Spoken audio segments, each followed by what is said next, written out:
You're an unemployed person who stays at home. You should pack up and leave. She was trying to kick me out. My parents nodded along. What were they thinking? But I had had enough. Fine. The next day, I finished all the procedures and moved out. My sister-in-law panicked. Why did it come to this? But it was too late. They should regret making me angry. My name is Mia. I'm a 32-year-old remote worker. I currently live with my parents and brother, making it a family of 4. My brother moved out once he got a job, but he returned home after the house was fully renovated last year.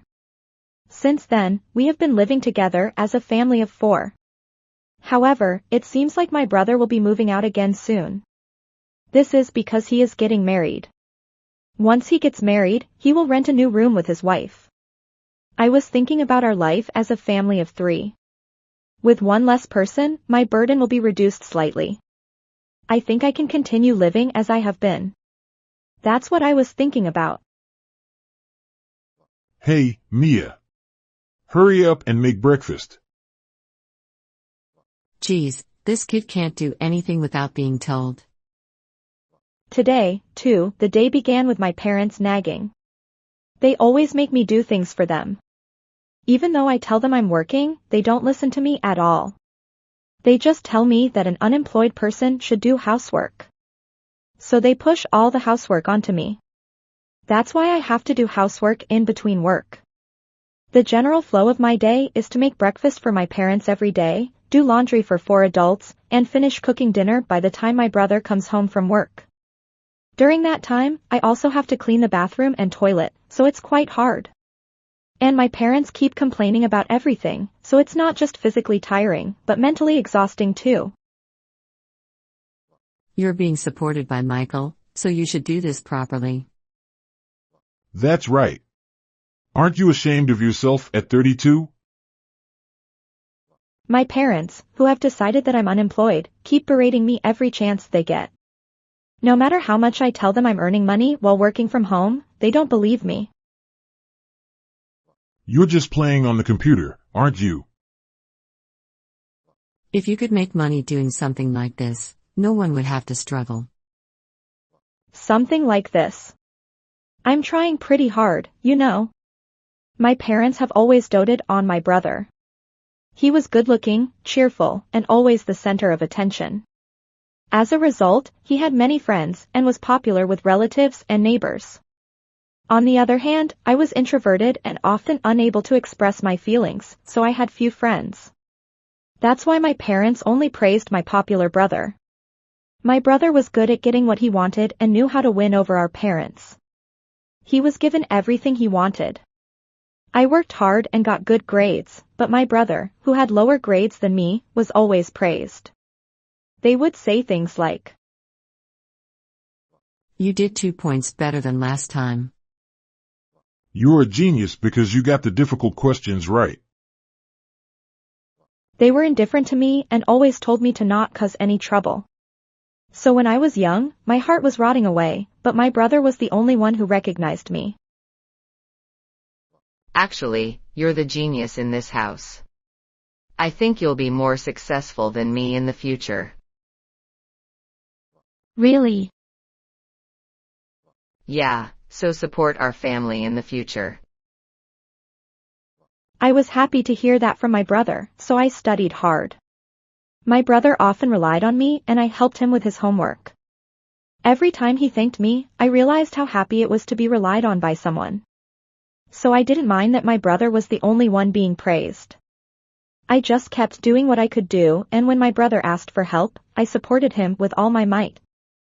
That's how I spent my days. I was happy that my older brother was getting married. I was looking forward to meeting his bride and wondering what kind of person she would be. When my brother brought his fiancée, Sarah, to meet us for the first time, I was impressed by how beautiful she was. They were a perfect match, a handsome couple. However, there was something that bothered me. Sarah didn't look at me much. She didn't try to talk to me. I'm also shy and don't usually initiate conversations, but it felt like she was avoiding me. My parents treated my brother's fiancé with the same respect as they did with my brother, because they loved him so much. It became a world of just the four of them, and I was left out and felt awkward.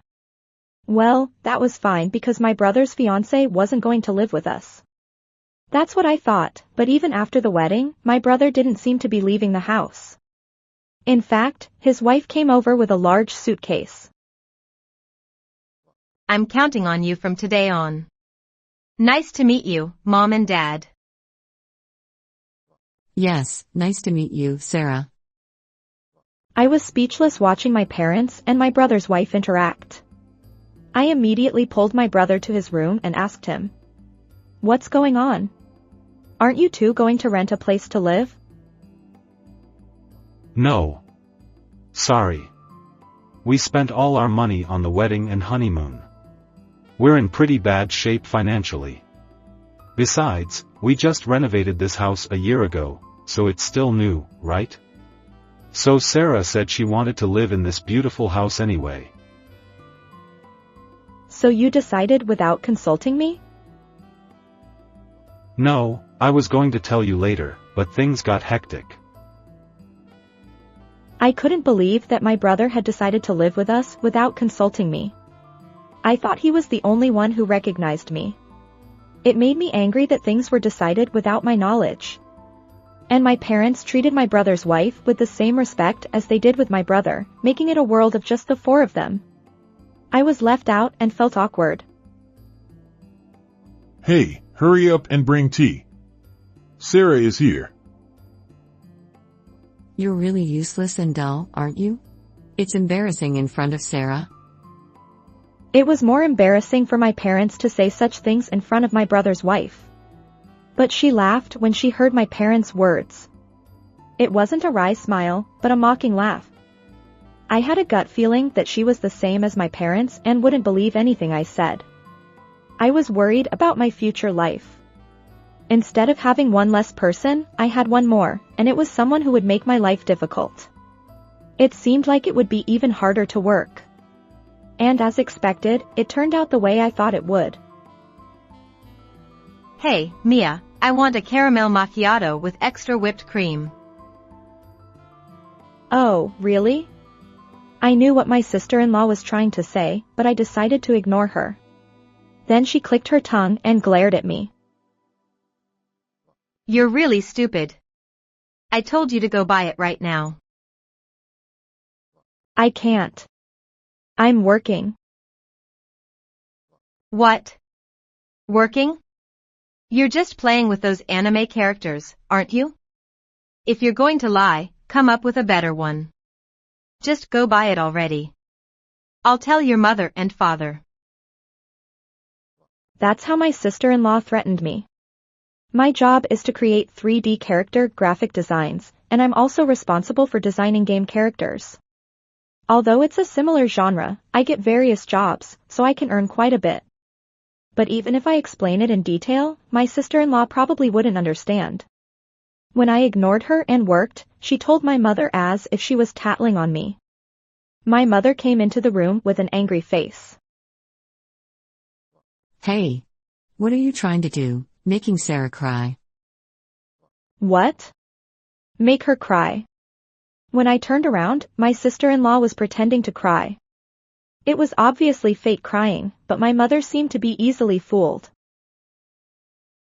Go buy what you were asked to buy right now. You're unemployed, so do something useful. My mother yelled like that.